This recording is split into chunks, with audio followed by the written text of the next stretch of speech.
Glória a Deus, queridos, que a graça, a paz e a misericórdia do nosso Deus seja com a vida da igreja nessa manhã, amém?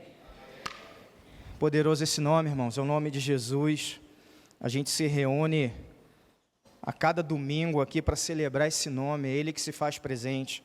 Eu costumo dizer que na igreja do Senhor não há estrelas a não ser Jesus Cristo de Nazaré, e Ele está em nosso meio, amém? Glória a Deus. Vamos dar continuidade à série Parábolas do Senhor, as parábolas de Jesus. Vamos, salvo engano, para a quinta mensagem. Você que nos visita, seja bem-vindo, e você também que nos acompanha pela internet, seja onde você estiver. Não sei qual vai ser o período, o tempo que você vai ver essa mensagem, mas fique até o final. Tenho certeza que ela vai abençoar, porque é a palavra do Senhor, amém? Convido os irmãos a abrirem a Bíblia no Evangelho de Lucas, capítulo 18, a partir do verso de número 10. Lucas 18, verso 10. O tema da minha mensagem nessa manhã é uma lição sobre justificação por meio da fé. Justificação por meio da fé. Lucas 18, verso 10.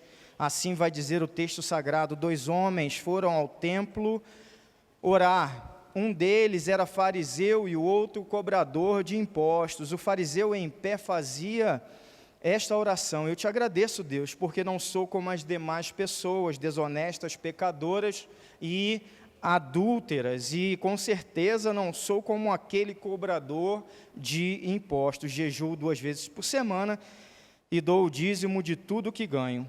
Mas o cobrador de impostos ficou à distância e não tinha coragem nem de levantar os olhos para o céu enquanto orava. Em vez disso, batia no peito e dizia: Deus, tem misericórdia de mim, pois sou pecador. Eu lhes digo, Jesus continuando, que foi o cobrador de impostos e não o fariseu quem voltou para casa justificado diante de Deus. Feche seus olhos, incline sua cabeça, vamos orar pedindo ao Senhor para que fale conosco. Pai, muito obrigado nessa manhã por esse culto que é rendido ao Senhor. Recebe tudo o que está sendo feito aqui, Senhor, não nos nossos méritos, mas nos méritos de Cristo Jesus, o nosso Senhor. Recebe cada louvor, cada adoração, cada acorde, recebe tudo, Pai, que está sendo feito aqui em nome de Jesus. E também agora pedimos, fala ao nosso coração. Essa é a Tua palavra. Eu costumo dizer que os meus irmãos não saíram de casa para ouvir a voz humana, mas ouvir a voz do Senhor, o sumo pastor da nossa alma. Então fala ao nosso coração, aquieta a nossa mente. Senhor, nos dá sensibilidade a tudo que o Senhor vai comunicar e nos tira, Deus, em nome de Jesus, toda a distração, para que a gente fique atento àquilo que o Senhor quer nos comunicar. Essa é a minha oração, em nome de Jesus. Amém. Jesus conta essa parábola, irmãos, falando sobre 2 pessoas que se apresentam ao templo para orar ao Senhor, um fariseu e um publicano. E a gente, na simples leitura do texto, a gente observa que esses 2 homens, eles se apresentam diante de Deus com uma postura diferente.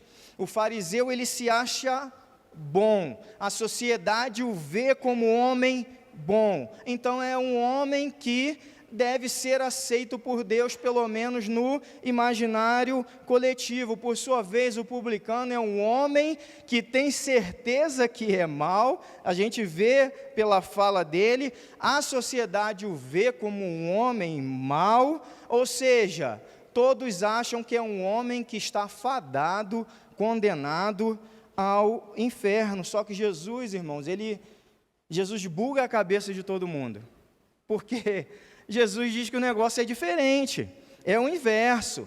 Aqui, nesse contexto, o fariseu é o condenado, o publicano é aquele que vai ser aceito. E para a gente poder entender um pouquinho melhor, ter uma compreensão mais ampla do que Jesus está falando, a gente precisa entender quem são esses 2 personagens, o que representa na sociedade um publicano e um fariseu.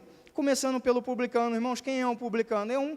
Na minha tradução já diz isso, um cobrador de impostos, é um judeu que coletava impostos dos seus próprios conterrâneos para o Império Romano, ou seja, ele prestava serviço para Roma, ou seja, ele trabalhava para os dominadores do seu povo. Então, o publicano era aquele, popularmente conhecido como o X9.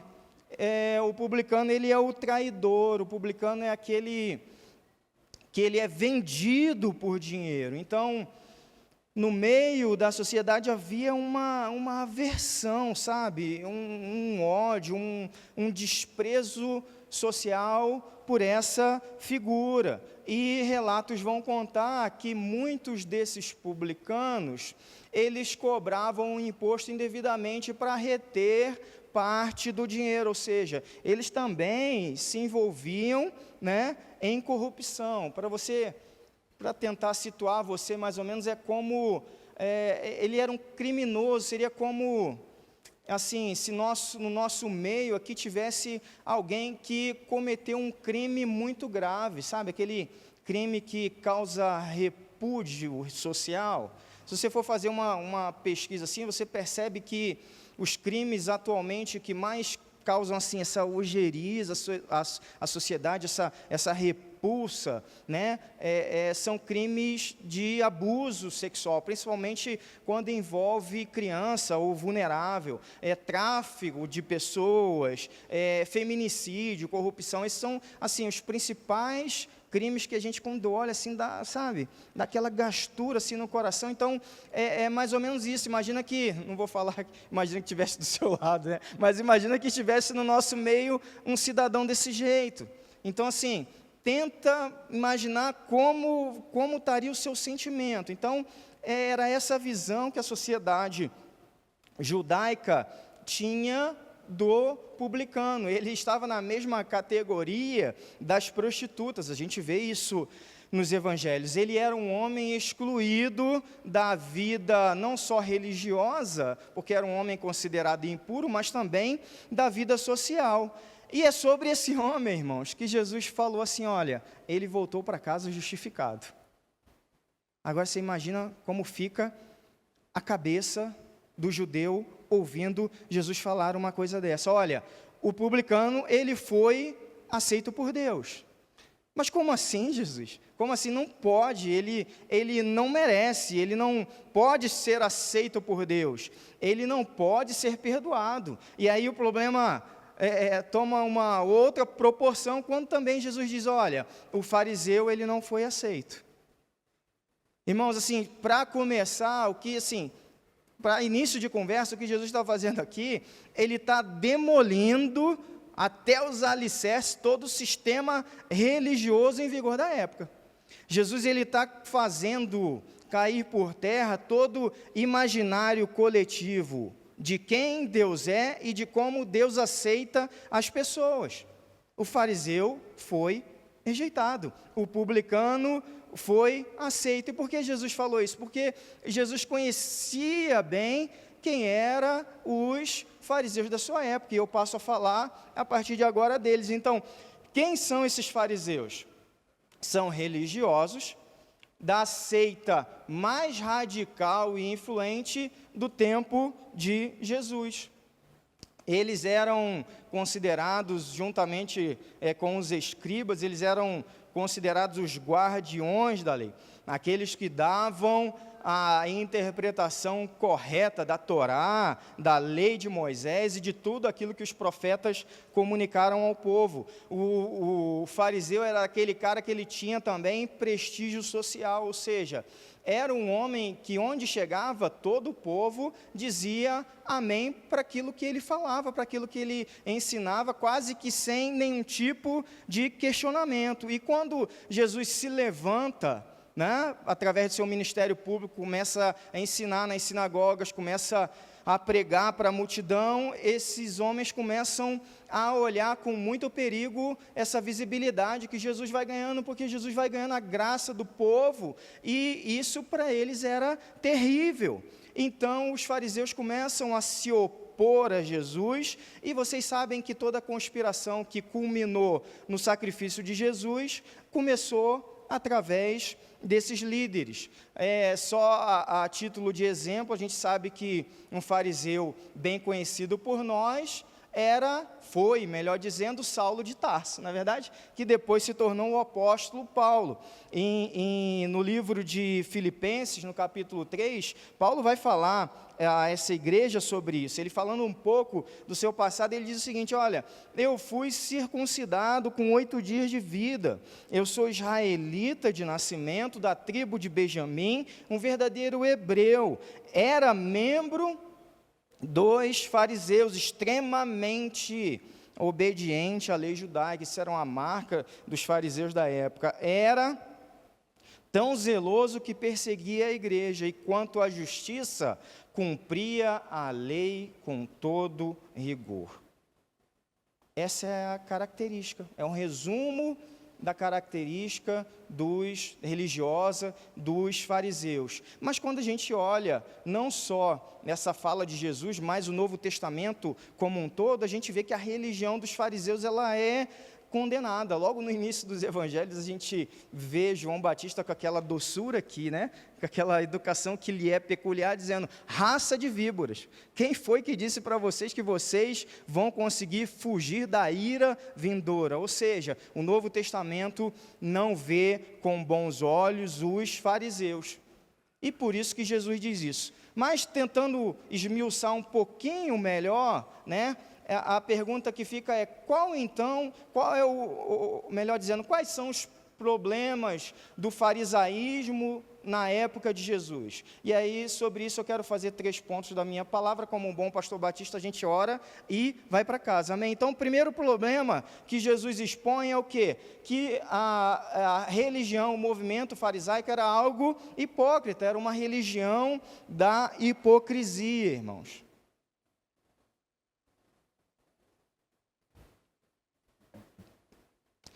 Eles obedeciam, como Paulo falou aqui, rigorosamente a lei nos pormenores, só que essa obediência externa, ela servia como uma espécie de cortina de fumaça, sabe? Para poder camuflar, para poder esconder a verdadeira condição deles, a verdadeira maldade. Não havia transparência. Vou falar no próximo tópico sobre superioridade. Então, eles precisavam mostrar para o povo que eram o quê? Superiores. Na frente das pessoas, eles eram o quê? Irrepreensíveis. Só que Jesus vai falar assim: olha, vocês cumprem todo o rigor da lei, todos os pormenores, com os lábios vocês me adoram, mas o coração, aquilo que está dentro, irmãos. Evangelho fala daquilo que está dentro. Jesus fala: aquilo que está no coração está errado, o lábio está confessando, mas o coração está o quê? O coração está longe. O coração está longe, está cheio de maldade, pecado e corrupção. Esse livro que baseia a nossa série, John MacArthur, ele vai dizer algo bem interessante. Ele diz que a religião dos fariseus é a religião cosmética. É isso mesmo, ele quer falar no sentido realmente de maquiagem, né? As irmãs aí vão entender bem. Então é cosmético, é externo. É como se a gente pegasse um metal enferrujado e a gente dá uma demão de tinta, a gente dá 2, 3, e aí o negócio vai ficando bonito, e a gente olha assim de fora, tá legal, mas o ferrugem continua por dentro, entendeu, irmãos? Então, é isso que Jesus está falando. Então, trazendo para os nossos dias, é aquele cara, sabe, que a vida pública e religiosa dele é exemplar. Só que a vida privada dele é um fiasco.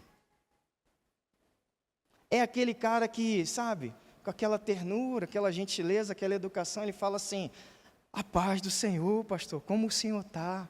Sabe, mas com a esposa ele é mais grosso do que porteiro de fazenda.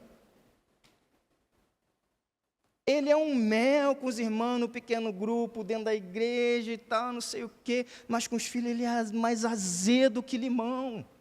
Sabe, é disso que o Senhor está falando, é aquele cara que que quando está diante dos empregados e que tem um pouco de domínio, de poder de uma situação, ele humilha, ele envergonha, ele faz os seus negócios e dá calote para todo mundo. É aquele cara que quando a gente conhece assim, alguém comum e fala assim, você conhece fulano? Eu conheço fulano. Então, é lá da minha igreja.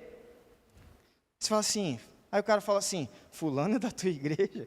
Aí você fala assim, ele é crente? A pergunta aqui. Aí vem a pergunta, irmão, quando alguém faz essa pergunta para você, cara, assim, se você quer manter uma ética, assim, para não expor, né, a pessoa, né, irmãos, maledicência é pecado, então a gente evita, tá, a gente evita, então, desconversa, o dia está bonito, não sei o que, aí você fala de outra coisa, você gosta de futebol, fala de futebol, mas quando faz essa pergunta é crente, irmão.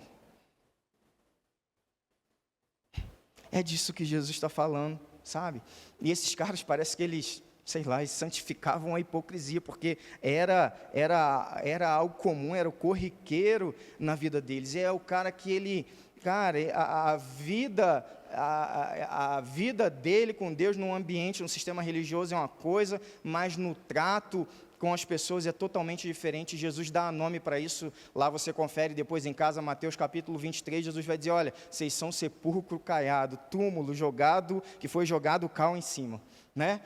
Pastor, por que joga? Não, tem que pintar, porque para o judeu da época precisava pintar o túmulo de branco, para quê? Para que quem estivesse próximo não correr o risco de pisar no negócio e se tornar cerimonialmente impuro. Então é isso, sepulcro caiado. Lembra da pintura do metal enferrujado? Jesus faz uma analogia bem semelhante. Ele fala assim, olha, vamos jogar cal aqui branco, então assim, cara, está bonitinha a lápide, está tudo legal, mas por dentro está cheio de osso podre, está cheirando a morte.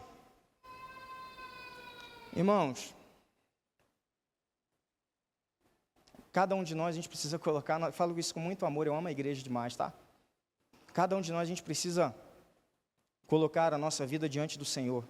E eu faço uso das palavras de Paulo, não que a gente tenha alcançado tudo, mas a gente precisa prosseguir para um alvo, sabe? Ter uma caminhada firme e constante na direção daquilo que o Senhor tem para nós, sabe? Então, assim, a gente, na reunião essa semana, o pastor estava falando sobre a igreja humilha o pastor local, né? Porque a igreja conhece, vocês que caminham próximo da gente, vocês conhecem as nossas falhas. E está tudo bem, irmãos. E ninguém aqui é perfeito. Então a gente às vezes fica assim, não, eu vou para o congresso, que vai ter o cara que vai lá, vindo lá de Marte, ele vai ter uma palavra, não sei o quê. Irmão, é ser humano, tá? É ser humano. Mas assim, voltando para o que eu quero dizer o seguinte, a minha espiritualidade com Deus, ela não vai ser de forma genuína manifestada na minha relação aqui com você, porque eu fico pouco tempo aqui com você, 2, 3 horas na semana, sabe? É um tempo que um bom cara, né, um cara que tem uma boa encenação, o cara aprende a falar o evangeliquez, o glória a Deus e tudo, ele aprende a sorrir, ele aprende o que ele pode falar, o que não pode, a resposta certa e errada, não é isso. A verdade da minha espiritualidade, da minha relação com o Senhor está dentro da minha casa, está na minha relação com a minha esposa, está lá, entendeu? Então, pastor Fábio é uma benção, cara, você quer saber mesmo se eu sou uma benção? Procura a Raquel, por isso que eu falo isso, porque ela está no retiro, né? Então...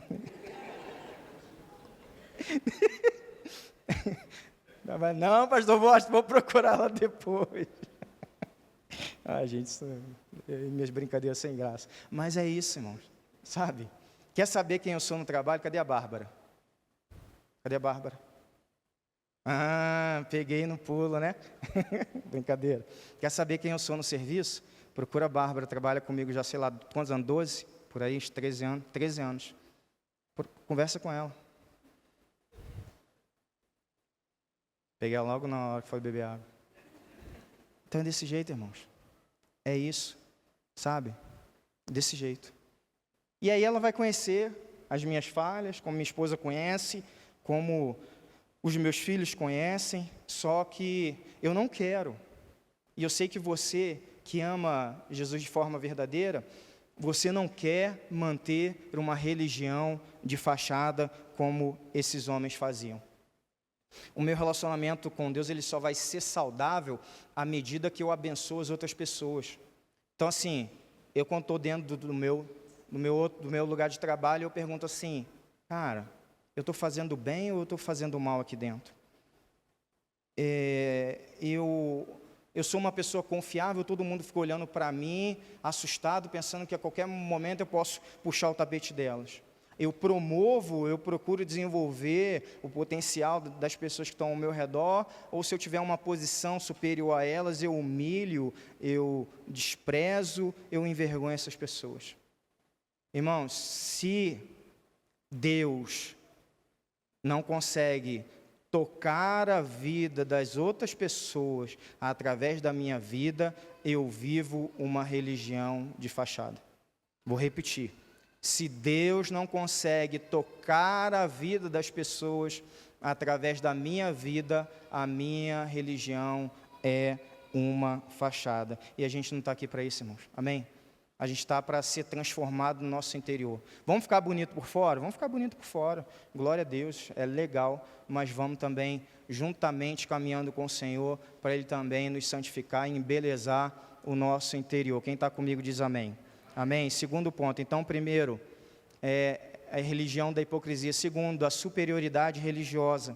Eles se consideravam melhores que todas as outras seitas ou ramificações do judaísmo, melhores que os essênios, que os zelotas, melhores que os saduceus, ou seja, o fariseu ele se considerava melhor que todos, por isso que Jesus lança essa fala e coloca como dos fariseus, porque de fato era isso que acontecia. Deus, eu te agradeço, porque eu não sou o quê? Como as demais pessoas, eu não sou um desonesto, eu não sou um pecador, eu não sou um adúltero, muito menos como esse cobrador de impostos, ou seja, para quem...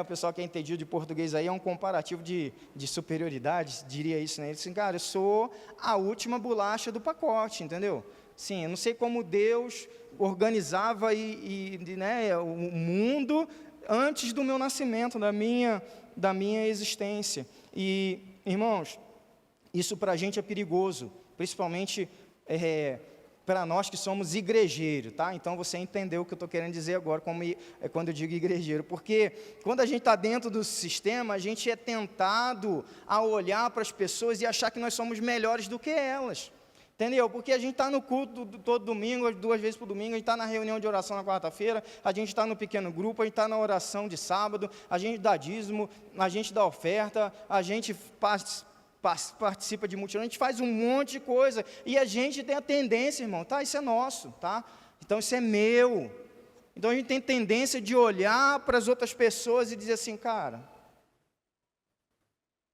e não é assim, irmãos, e não é assim, até porque estar envolvido, não vou falar sobre isso, mas estar envolvido com as coisas de Deus é diferente de se envolver num relacionamento com Deus, tá? Num outro momento a gente fala sobre isso aí, mas é diferente.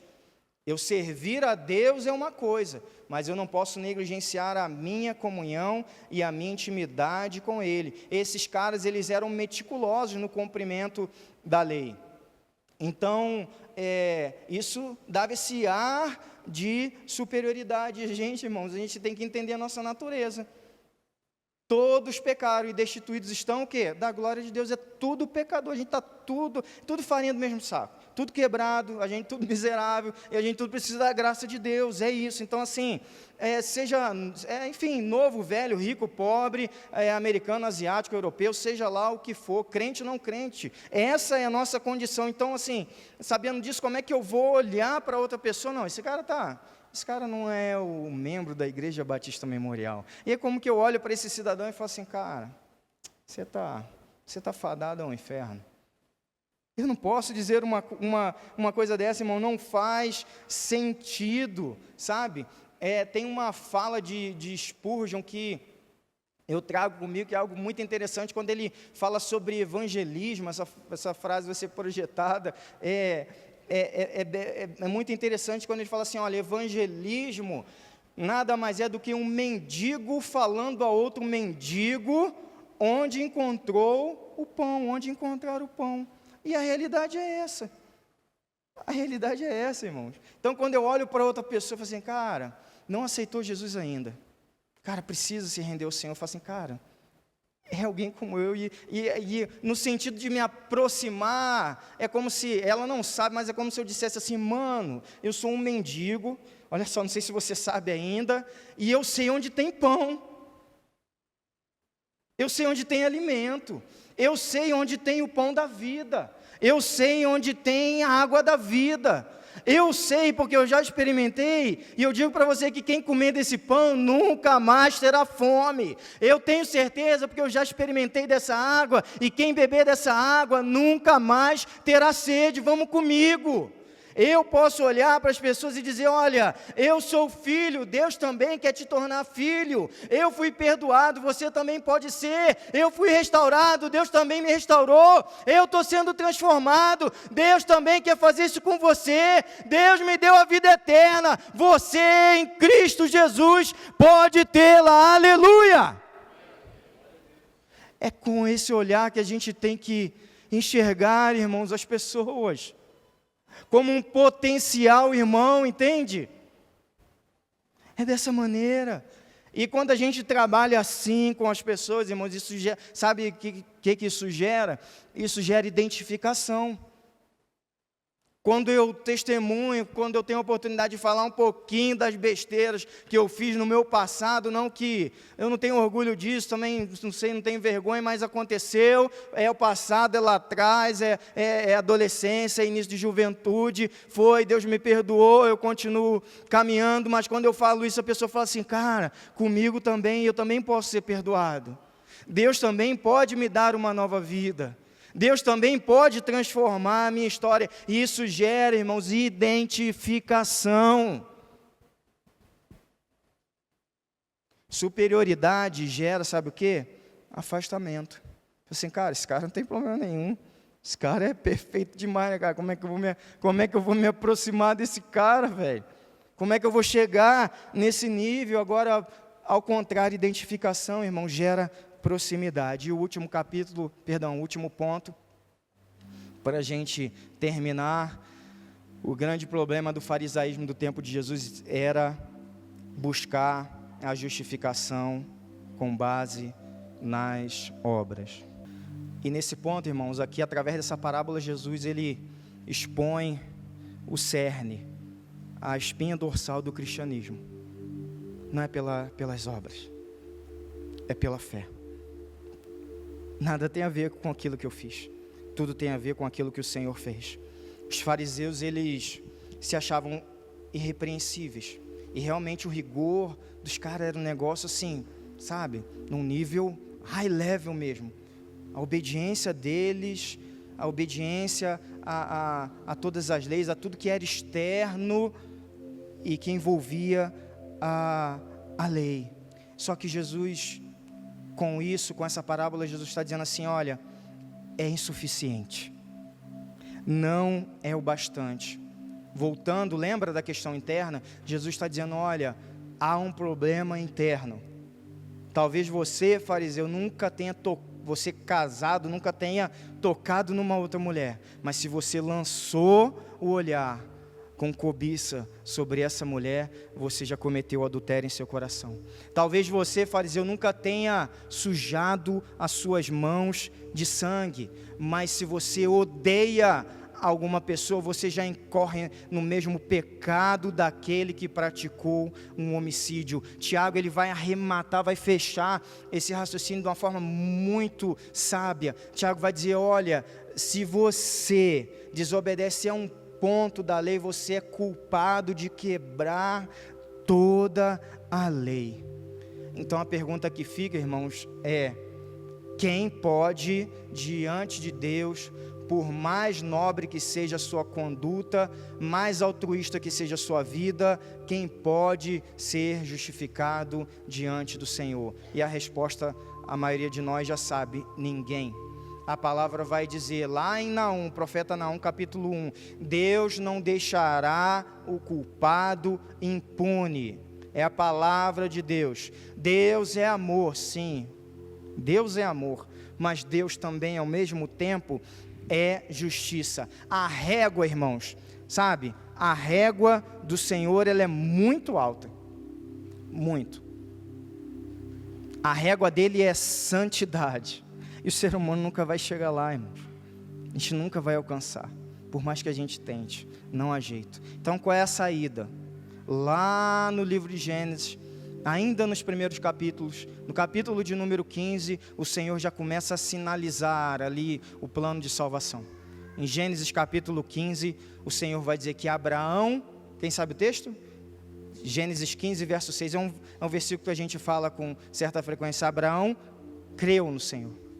Abraão creu no Senhor e por isso lhe foi creditada justiça. Abraão não tinha essa justiça. Foi uma justiça que foi dada a ele através da fé.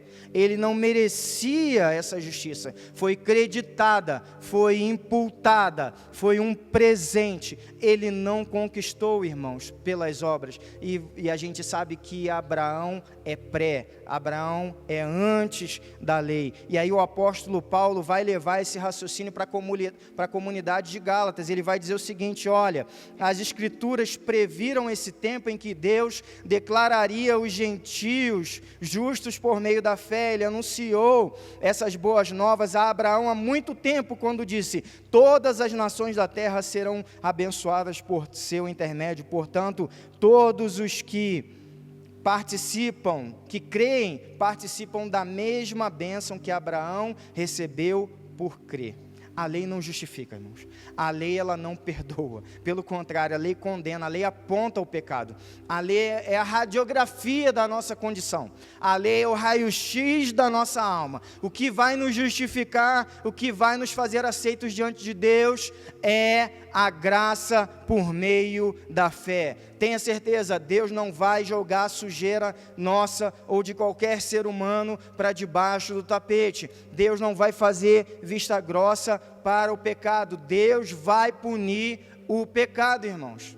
E já fez isso, entregando o seu próprio filho. Isaías 53, um capítulo que a gente conhece bem, vai falar sobre isso. A teologia chama de expiação substitutiva. Ele tomou sobre si as nossas enfermidades. Nós considerávamos castigados por Deus, ou seja, ele está sendo castigado por Deus, mas aí o profeta continua: na realidade ele foi transpassado pelas nossas transgressões, e o castigo que nos traz a paz estava sobre ele. E o profeta termina: sobre ele o Senhor fez recair toda a iniquidade. Consegue entender o motivo?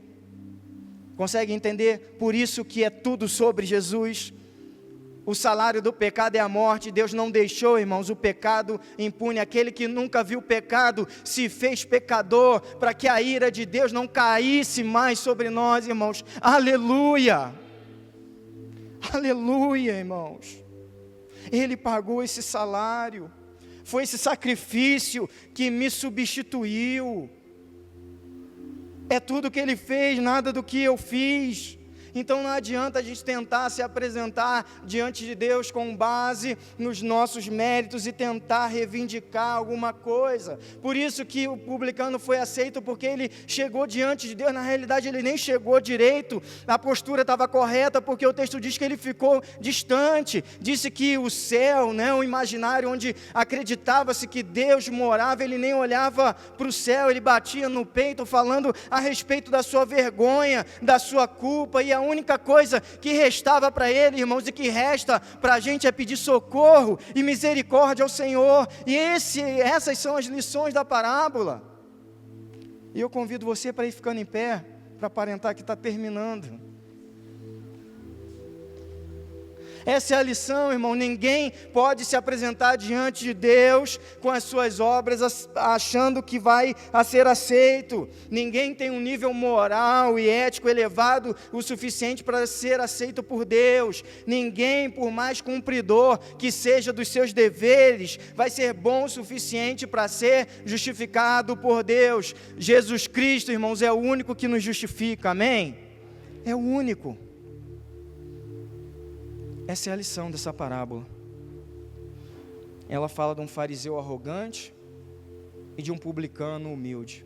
De um fariseu que se auto-justificava, de um publicano que estava consciente da sua condenação. Ela fala de um fariseu que acreditava ser bom e de um publicano que tinha certeza, como eu também hoje tenho certeza que era mal, um fariseu que se achava digno do reino, e de um publicano que sabia que era indigno, um fariseu que achava que o reino era uma conquista, e de um publicano que sabia que o reino era uma dádiva, de um fariseu que achava que sua justiça era suficiente, e de um publicano que sabia que tudo que ele pudesse fazer era insuficiente. Fala de um fariseu que colocava sua fé nas obras, e de um publicano que colocou e depositou sua fé e confiança na graça do nosso Senhor Jesus. Fala de um fariseu, para terminar, que se gloria naquilo que fez, e de um publicano que se gloria naquilo que Jesus Cristo de Nazaré fez por cada um